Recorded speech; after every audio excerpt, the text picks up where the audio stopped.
Hello everyone, welcome to UGC NET Mantra. हम लोग कल रिसर्च एप्टीट्यूड में उसकी रिसर्च टाइप्स कुछ पढ़े थे और रिसर्च के कैरेक्टरिस्टिक और डिफिनेशन पे बात किए थे। आज ये रिसर्च का दूसरी क्लास है और आज हम लोग बात करेंगे फिलॉसफी ऑफ रिसर्च के ऊपर। ठीक है, रिसर्च की फिलॉसफी देखेंगे और कुछ टाइप्स भी जो कि कल बच गए थे उनको देखेंगे। तो फिलॉसफी ऑफ रिसर्च में जो हमारा पहला टॉपिक है वो है पॉजिटिविज्म एंड पोस्ट पॉजिटिविज्म का। ठीक है, तो सबसे पहले हम लोग देखते हैं कि क्या होता है पॉजिटिविज्म और क्या होता है पोस्ट पॉजिटिविज्म। देखिए, पॉजिटिविज्म और पोस्ट पॉजिटिविज्म की बात करें तो ऐसे भी समझ सकते हैं आप कि ये दो टाइप के लोग हैं। कुछ ऐसे लोग हैं जो कि उन चीजों पे भरोसा करते हैं जो कि वो अपने आंखों देखे हैं उनकी, और कुछ ऐसे लोग हैं जो कि सुनी हुई बातों पे भी भरोसा कर लेते हैं या फिर किसी और के अनुभवों को भी भरोसा कर लेते हैं। ठीक है, जैसे हम लोग बात करते हैं कि साइंस वाले लोग उन्हीं चीजों पे भरोसा करते हैं जिनको अपने आंखों से देखते हैं। तो कुछ इसी टाइप का ये कॉन्सेप्ट है, देखते हैं कैसे समझा जा सकता है इसको। देखिए, बात करें पॉजिटिविज्म की। पॉजिटिविज्म बोलता है कि वन सिंगल रियलिटी, ये बोलता है किसी भी चीज के पीछे एक सिंगल रियलिटी होती है।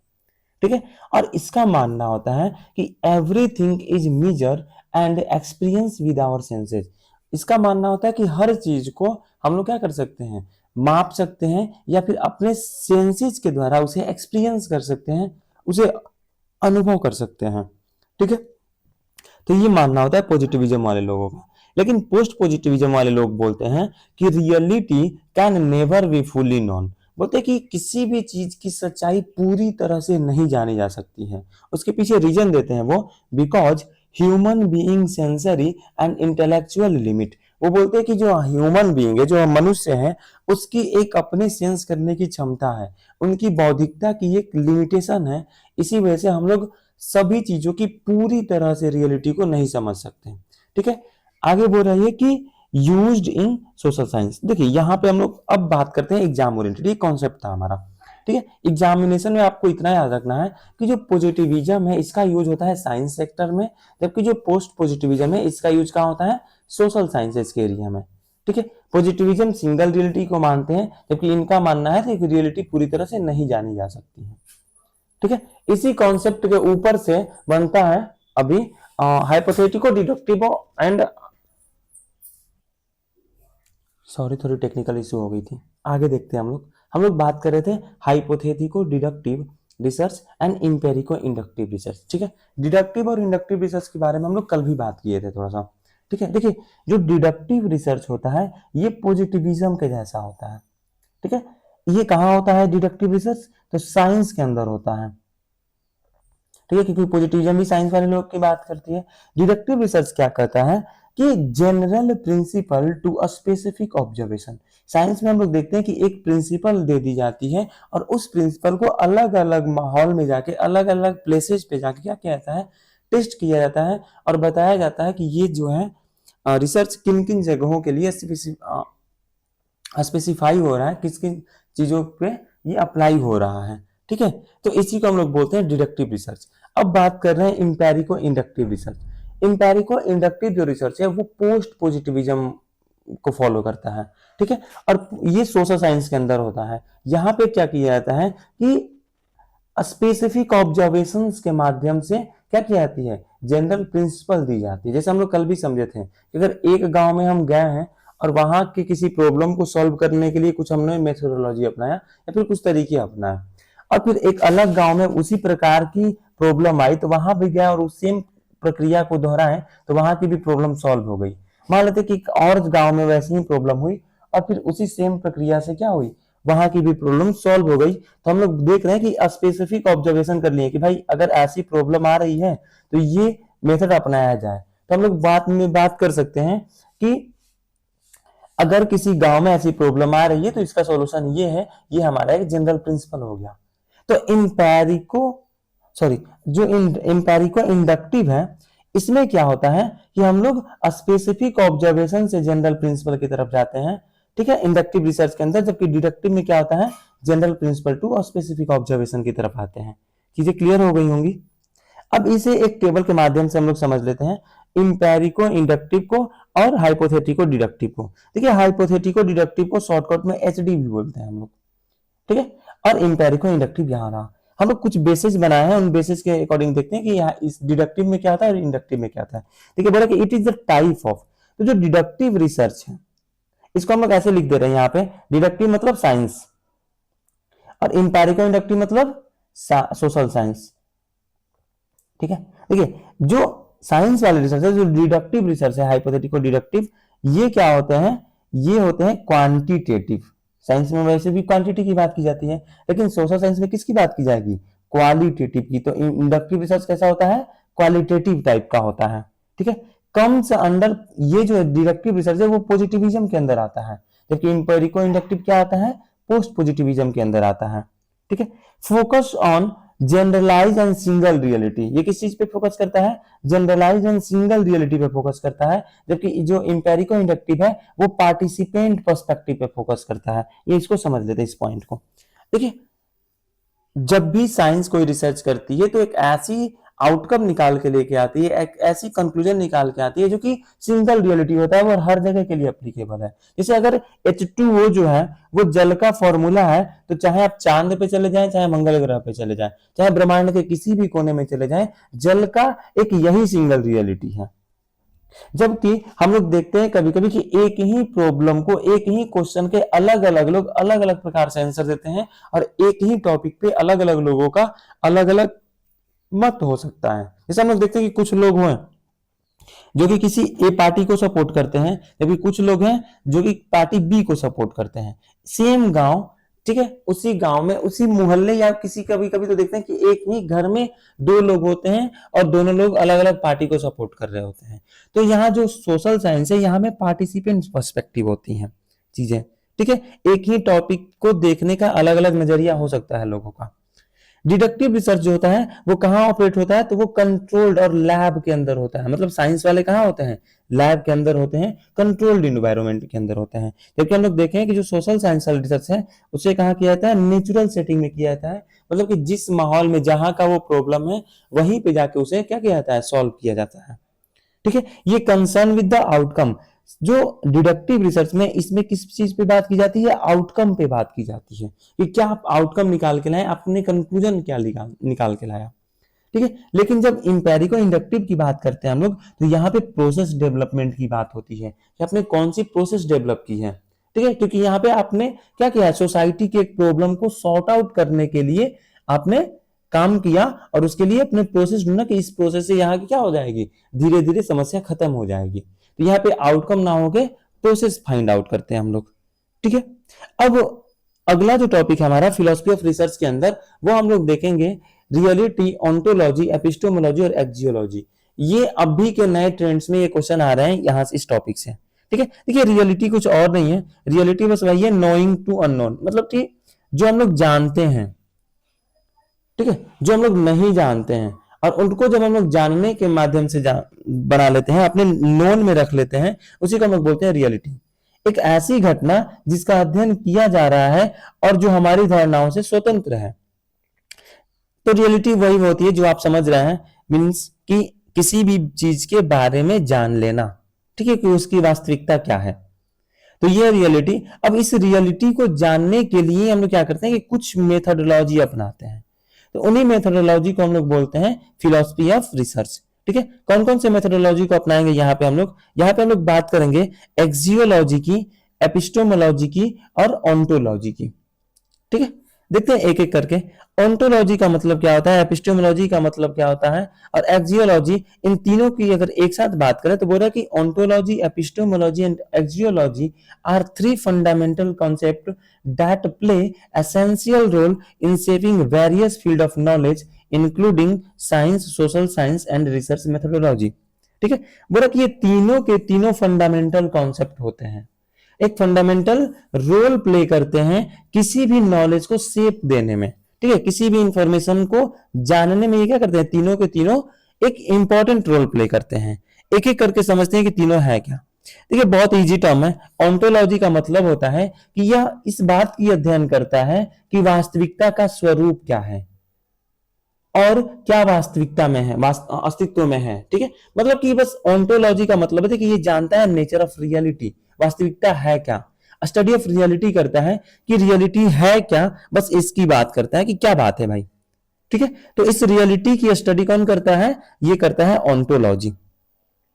जो हमारा एपिस्टेमोलॉजी है, इसमें बात करते हैं हम लोग हाउ डू वी नो, हम लोग जानते कैसे हैं। जैसे हमने पता किया कि हाँ भाई चलो ये रियलिटी है, हमने पता किया कि जो सूरज है वो पूरब से निकलता है और पश्चिम में डूब जाता है। तो ये हमारा क्या हो गया? ये हमारा ओंटोलॉजी हो गया कि भाई नेचर ऑफ रियलिटी ये है। स्टडी ऑफ रियलिटी क्या है? कि सूरज पूरब से निकल के पश्चिम में डूब जाता है। कुछ दिन बाद हम लोगों ने फाइंड किया कि नहीं, ऐसा नहीं है, सूरज पूरब और पश्चिम में नहीं घूमता है, बल्कि पृथ्वी अपने अक्ष पे पश्चिम से पूरब की तरफ घूमती है, जिससे हमें इल्यूजन क्रिएट होता है कि सूरज क्या है, पूरब से निकल के पश्चिम में डूब रहा है। तो ये हमारा स्टडी ऑफ रियलिटी हो गया। ठीक है। तो इस स्टडी ऑफ रियलिटी को हम लोग जानते कैसे हैं? सोर्स क्या है जानने का? ठीक है। तो इसी को हम लोग बोलते हैं एपिस्टेमोलॉजी। तो एपिस्टेमोलॉजी के कुछ और नहीं, बल्कि हम लोग सीधे सीधे समझ सकते हैं कि स्टडी ऑफ नॉलेज क्या है? एपिस्टेमोलॉजी है। ठीक है। और उसके बाद जो तीसरा टर्म आता है वो आता है एक्सियोलॉजी का। क्या होता है एक्सियोलॉजी? एक्सियोलॉजी का मतलब होता है स्टडी ऑफ मोरल वैल्यूज। ठीक है। यहां पे हम लोग ये देखते हैं कि जो भी स्टडी किए, क्या उसके कुछ मोरल वैल्यूज हैं या नहीं है। जैसे हम लोग अब समझ चुके हैं कि नहीं, सूरज जो है वो पूरब से पश्चिम की तरफ नहीं जाता है, बल्कि पृथ्वी चक्कर लगा रही है, इस वजह से ऐसा इल्यूजन होता है। फिर भी आज भी हम लोग ये बोलते हैं, आज भी ये सेंटेंस यूज करते हैं कि सूरज पूरब से निकलता है और पश्चिम में डूब जाता है। ठीक है। क्योंकि ये हमारे मोरल वैल्यूज के अंदर आ चुके हैं। हम लोगों ने लंबे समय तक यही निरीक्षण किया है और यही देखा है। ठीक है। अब देखते हैं कि यहां से क्वेश्चन कैसे बनते हैं। देखिए, क्वेश्चन टैकल करने के लिए बहुत कुछ नहीं याद रखना है, आपको इतना याद रखना है कि देखिए ओंटोलॉजी क्या है। तो ontology study of nature of reality है या स्टडी ऑफ रियलिटी है। ठीक है। तो रियलिटी है क्या, इसके बारे में जानना क्या है, ये ओंटोलॉजी है। ठीक है। एपिस्टेमोलॉजी क्या है? तो इस रियलिटी को आपने कैसे जाना, हाउ डू वी नो, हम लोग जानते कैसे हैं, बस इसी को हम लोग बोलते हैं एपिस्टेमोलॉजी। एपिस्टेमोलॉजी क्या है? Study of knowledge. तो स्टडी ऑफ रियलिटी ओंटोलॉजी और स्टडी ऑफ नॉलेज क्या है? एपिस्टेमोलॉजी। और जब हम लोग बात करेंगे एक्सियोलॉजी की, तो इसको हम लोग बोल देंगे स्टडी ऑफ मोरल वैल्यूज। तो जब मोरल वर्ड आ जाए, मोरल और वैल्यूज की बात की जाए, तो ये एक्सियोलॉजी है। जब स्टडी ऑफ नॉलेज की बात की जाए तो ये एपिस्टेमोलॉजी है। और जब हम लोग स्टडी ऑफ रियलिटी की बात करते हैं तो ये ओंटोलॉजी है। हालांकि एपिस्टेमोलॉजी को हम लोग कल भी देखे थे क्लास में। ठीक है। तो ये था हमारा रिसर्च की फिलॉसफी। आगे थोड़ा सा और एक टर्म आ रहा है आजकल, इससे वो भी देख लेते हैं हम लोग। अगला है मॉडर्निज्म एंड पोस्ट मॉडर्निज्म। ये कुछ और नहीं है, बल्कि वही है पॉजिटिविज्म और पोस्ट पॉजिटिविज्म। ठीक है। इसको हम लोग डीप में नहीं समझते हैं, बस देख लेते हैं। देखिए, पॉजिटिविज्म वाले भी लोग यही, देखिए यहाँ पे पॉजिटिविज्म कर रहे हैं और यहाँ पे पोस्ट पॉजिटिविज्म कर दे रहे हैं। ठीक है। सेम चीजें रह जाएंगी। वन सिंगल रियलिटी की बात कर रहा था, वो भी ये भी कर रहा है। ये मैनी रियलिटी की बात करता है। ये पॉजिटिविज्म वाले ऑब्जेक्टिविटी की बात करते हैं, जबकि पोस्ट पॉजिटिविज्म मतलब कि सोशल साइंस वाले सब्जेक्टिविटी की बात करते हैं। ये जो मॉडर्निज्म वाले हैं वो क्या करते हैं? साइंटिफिक मेथड की बात करते हैं, जबकि जो पोस्ट मॉडर्निज्म वाले लोग हैं वो मल्टीपल इंटरप्रिटेशंस की बात करते हैं। ठीक है। तो कुछ खास नहीं था, बस वही है। इसी का यहाँ पे हिंदी लिखा गया है, आप लोग देख सकते हैं। अब एक कॉन्सेप्ट आजकल आ रहा है, social science versus natural science. देखिए, सोशल साइंस और नेचुरल साइंस भी सेम चीज यही है। सोशल साइंस क्या करता है? अंडरस्टैंड करता है ह्यूमन बिहेवियर को। सोशल साइंस में क्या स्टडी करते हैं हम लोग? ह्यूमन बिहेवियर को स्टडी करते हैं, सोसाइटी के प्रोसेसेस को स्टडी करते हैं कि कौन कौन से प्रोसीजर चल रहे हैं सोसाइटी में, सोसाइटी में कैसे स्टेटस को मेंटेन किया जाए। ठीक है। स्टेबिलिटी कैसे बनी रहे सोसाइटी में, इन चीजों को स्टडी करते हैं। जबकि नेचुरल साइंस क्या करता है? ट्रू रियलिटी को जानता है। जैसे फिजिक्स के अंदर होने वाले स्टडीज, केमिस्ट्री एंड बायो के अंदर होने वाले जो स्टडीज है वो नेचुरल साइंस के अंदर आते हैं।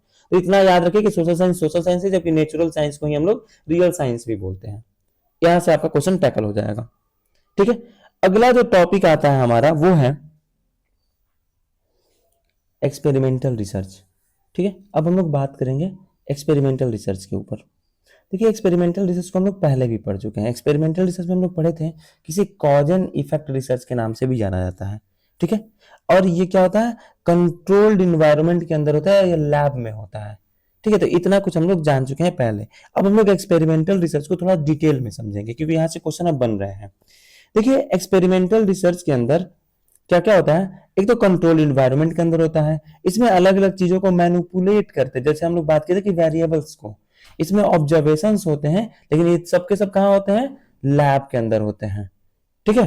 इसमें दो चीजें यूज की जाती है, दो ग्रुप्स यूज किए जाते हैं। इसको एक को बोलते हैं हम लोग कंट्रोल ग्रुप या प्लेसिबो ग्रुप, और एक को बोलते हैं हम लोग एक्सपेरिमेंटल ग्रुप। देखिए प्लेसिबो का मतलब होता है नकली, ठीक है। जैसे बात करें कि हम लोग दो ग्रुप्स बनाएं और एक पे हम लोग क्या कर रहे हैं कि रियल टेस्ट कर रहे हैं, और दूसरे पे हम लोग क्या कर रहे हैं, नकली टेस्ट कर रहे हैं, ठीक है। तो यही अंतर है इन दोनों के बीच में। देखते हैं एक एक करके। कंट्रोल ग्रुप क्या होता है कि इस पर नकली में बस दिखावे वाले टेस्ट होते हैं, जैसे दवा बिना कॉम्पोजिशन को खिलाना, ठीक है। जैसे देखिए बात करते हैं कि एक दवा का डमी दवा बना लिया हम लोग, एक ठीक है, एक टैबलेट है जो कि मास गेनिंग टैबलेट है, ठीक है, जिससे वजन बढ़ता है लोगों का। तो ये एक डमी टैबलेट बना लिए, और एक रियल टैबलेट है जो कि मास गेन कराता है, ठीक है। और 5 लोगों को यहां बना दिया, 5 लोगों का ग्रुप यहां बना दिए, और दोनों को एक एक महीने तक दवाई खिलाए। अब फिर देखें हम लोग कि दोनों पे क्या प्रभाव पड़ता है, उनके वेट में कितना ज्यादा बढ़ोतरी हो रही है, और फिर डिफरेंस क्या है इन दोनों ग्रुप्स के बीच में। तब हम बता पाएंगे कि अगर दवा देने के बाद इनका, अगर एक का एवरेज जो है वो 5 kg बढ़ा है एक मंथ में, और इनका देखेंगे कि 2 kg ही बढ़ा है, तो हम लोग बोल सकते हैं कि दवा खाने की वजह से 3 kg एक्स्ट्रा बढ़ेगा आपका, ठीक है। अच्छा, ये नकली चीज करते क्यों है, ताकि लोगों के बीच में, ठीक है, एक मतभेद ना बने कि भाई उनके साथ अलग ट्रीटमेंट हो रही है, मेरे साथ अलग ट्रीटमेंट हो रही है। तो ये जो मेंटल लेवल पे हम लोग बात कर रहे हैं कि उनके अंदर एक असंतुष्टि की भावना आ जाएगी, वो ना हो, दोनों को ऐसा लगे कि मुझे भाई दवाई मिल रही है, ठीक है। तो ये है कंट्रोल एंड एक्सपेरिमेंटल ग्रुप। आगे देखते हैं हम लोग कि एक्सपेरिमेंट कैन बी विद और विदाउट कंट्रोल ग्रुप। एक जो एक्सपेरिमेंटल रिसर्च है, जरूरी नहीं कि उसमें प्लेसिबो को रखा ही जाए या कंट्रोल ग्रुप को रखा ही जाए। बिना कंट्रोल ग्रुप के भी सीधे हम एक ही ग्रुप बनाएंगे और देखेंगे कि इनका वेट कितना था, पांचों का वेट नोट किए और उनको दवा दिए 1 महीने तक, और सप्लीमेंट वो दवा देने के बाद क्या हुआ, उनके टेस्ट कर लिए लास्ट में, तो हम बता दिए कि नहीं इतना इनका वेट बढ़ा था, ठीक है। तो ये पॉइंट भी आप ध्यान रखिएगा। सॉरी,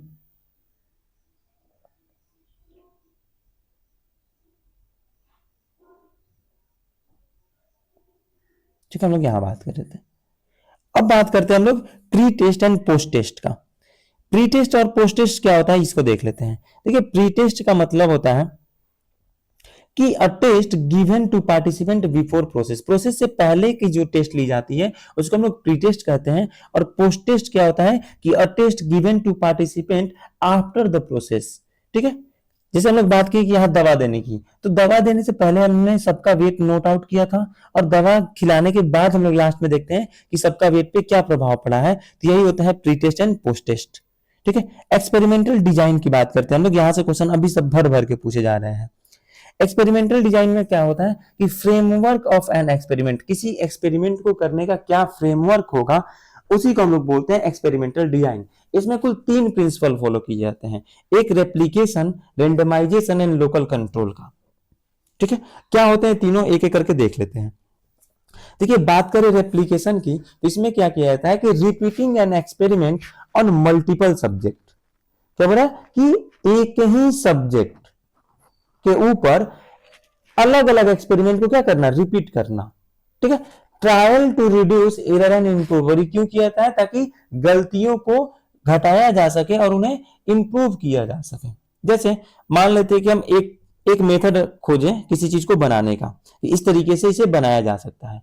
तो मैंने क्या किया कि बार बार इसी उसी मेथड से इस चीजों को बनाने का कोशिश किया, किसी वस्तु को, ठीक है। और हम देखें कि सेम एक ही काम करने पे सेम रिजल्ट बार बार आ रहा है जब रिपीट कर रहे हैं, इसका मतलब कि ये चीजें सही है, ये रैंडमली और कोइंसिडेंसली नहीं बना है, ठीक है। इसका यही मेथड है। तो वही बोल रहा है कि हम लोग क्या करते हैं रिसर्च में, रिपीटिंग करते हैं, बार बार रिपीट करते हैं और देखते हैं क्या सेम रिजल्ट आ रहा है, तो हम लोग मान लेते हैं कि हाँ ये चीजें ठीक है।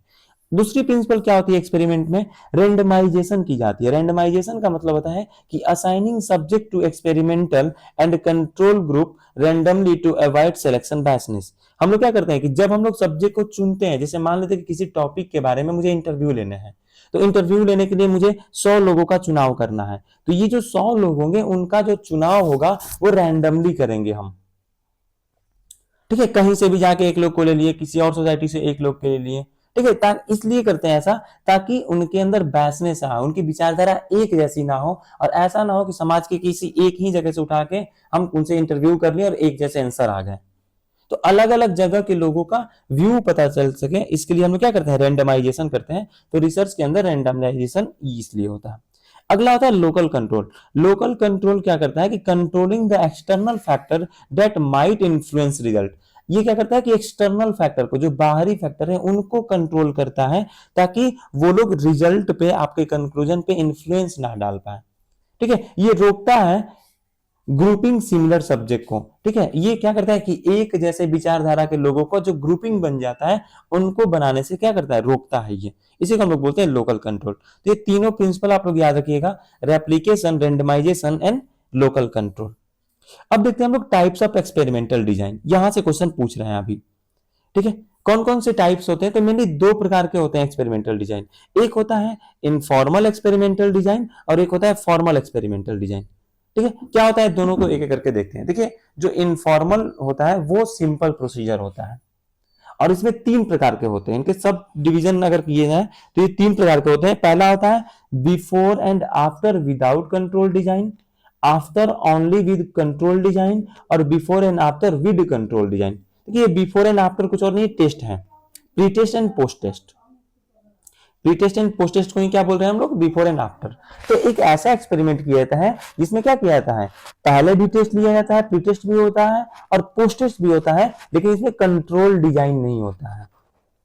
ठीक है, अगला क्या बात कर रहे हैं हम लोग, after only with control design, कि केवल बाद में, मतलब केवल पोस्ट टेस्ट किया जाता है और कंट्रोल डिजाइन को रखा जाता है। और तीसरा जो टाइप है उसमें बोला कि before and after with control design, यहाँ पे प्री टेस्ट भी होता है, पोस्ट टेस्ट भी होता है और कंट्रोल डिजाइन को भी क्या किया जाता है, रखा जाता है। ठीक है, तो यही है ये इनफॉर्मल एक्सपेरिमेंटल डिजाइन के टाइप। तो इसको नाम याद रखना है, क्वेश्चन कैसे बनते हैं हम बताते हैं थोड़ा देर में, एक सेकंड। अभी देख लेते हैं हम लोग फॉर्मल एक्सपेरिमेंटल डिजाइन को। फॉर्मल एक्सपेरिमेंटल डिजाइन थोड़ा कॉम्प्लेक्स प्रोसीजर होता है। इसमें चार प्रकार होते हैं। पहला है कंप्लीटली रेंडमाइज्ड डिजाइन, दूसरा है रेंडमाइज्ड ब्लॉक डिजाइन, तीसरा है लैटिन स्क्वायर डिजाइन और चौथा है फैक्टोरियल डिजाइन टेस्ट। क्या होता है ये, देखिए कंप्लीटली रेंडमाइज्ड डिजाइन में क्या होता है कि बार बार रेप्लीकेशन की जाते हैं और रेंडमाइजेशन की जाते हैं। दो प्रोसीजर को अपनाए जाते हैं। हम लोग तीन प्रिंसिपल देखे हैं अभी कुछ देर पहले, replication, randomization and local control. तो जो पहला वाला है कंप्लीटली रेंडमाइज्ड डिजाइन, इसमें कौन कौन से प्रोसीजर अपनाए जाते हैं, तो principle one replication and randomization को फॉलो किया जाता है। अगला रेंडमाइज्ड ब्लॉक डिजाइन, इसमें क्या किया जाता है कि रेंडमाइजेशन को और लोकल कंट्रोल को फॉलो किया जाता है। ठीक है, तीसरा है लैटिन स्क्वायर डिजाइन, इसमें स्क्वायर ग्रिड बना दिए जाते हैं, रो एंड कॉलम बना दिए जाते हैं, जैसे कि ऐसे बना दिए गए। ठीक है, और इसमें हम लोग क्या करते हैं, देखते जाते हैं। मान लीजिए कि ये डेट बाई की 1 2 3 4 ये डेट हो गए मंथ के, और यहाँ पे हम लोग क्या किए कि मान लीजिए 4 फूल लगा लेते हैं। ठीक है, एक गुलाब का फूल लगा लिए और एक को गेंदे के फूल लगा लिए। ठीक है, और देख रहे हैं कि इनका हाइट कितना बढ़ रहा है, इनका पौधा जो लगाए हैं, तो डे 1 पे कितना था इनका हाइट मेजर कर लिए, डे 2 पे कितना था, डे 3 पे कितना था। तो ऐसे करके हम लोग जब टेबल बनाते हैं, एक ग्रिड बनाते हैं, स्क्वायर ग्रिड या रो एंड कॉलम का यूज करते हैं, तो इसी को हम लोग बोलते हैं लैटिन स्क्वायर डिजाइन। ठीक है, उसके बाद होता है फैक्टोरियल डिजाइन टेस्ट। ये क्या होता है, मल्टीपल इंडिपेंडेंट वेरिएबल्स एट ऑन्स। अलग अलग इंडिपेंडेंट वेरिएबल्स का हम लोग जब एक ही समय में यूज करके और उनसे रिसर्च करते हैं, उन पे टेस्ट करते हैं, तो इसी को हम लोग बोलते हैं factorial design test. Independent variables के बारे में थोड़ी देर बाद देखेंगे हम लोग। ठीक है, या फिर नेक्स्ट क्लास हम लोग का वेरिएबल्स का होगा तो उसमें देखेंगे इसको। अब देख लेते हैं रिसर्च बैसनेस क्या होती है। देखिए, रिसर्च बैसनेस जो है हमारे रिसर्च के लिए बहुत खतरा है। रिसर्च बैसनेस में क्या होता है कि एक्सपेरिमेंटल का इफेक्ट दिखता है, कि जो भी रिसर्चर है उसका अपना इफेक्ट दिखने लगता है, उसकी अपने सहूलियत की जब चीजें वो करने लगता है, तो उसी को हम लोग बोलते हैं रिसर्च बायस। ठीक है, और ये जो रिसर्च बायस है वो दो प्रकार से हो सकती है, कॉन्शियसली भी हो सकती है और अनकॉन्शियसली भी हो सकती है। मतलब कि जानबूझकर भी बायसनेस कर सकता है रिसर्चर और अनजाने में भी हो सकती है। ठीक है, जानबूझ के, जैसे मान लेते कि बोल दिया गया कि आप क्या करिए कि 100 लोगों से इंटरव्यू लीजिए, वो क्या किया कि अपने ही शहर के, अपने ही मोहल्ले से 100 लोगों का इंटरव्यू ले लिया, या फिर घर पे ही बैठ के उन 100 का जो भी व्यू होता वो रैंडमली क्या कर लिया, नोट कर लिया। तो इसे हम लोग बोलते हैं कॉन्शियसली बायसनेस। ठीक है, अनकॉन्शियसली कैसे होगा, जैसे मान लिया किसी से कि आप जाइए और बिहार से 5 लोगों का इंटरव्यू लीजिए, बिहार के लोगों को लेना है, बिहार से 5 लोगों का इंटरव्यू। वो दिल्ली में रहता है और वो गया 5 लोगों को से मिलने, और हुआ क्या कोइंसिडेंसली कि 5 लोग बिहार से ही रह गए। ठीक है, तो ये जो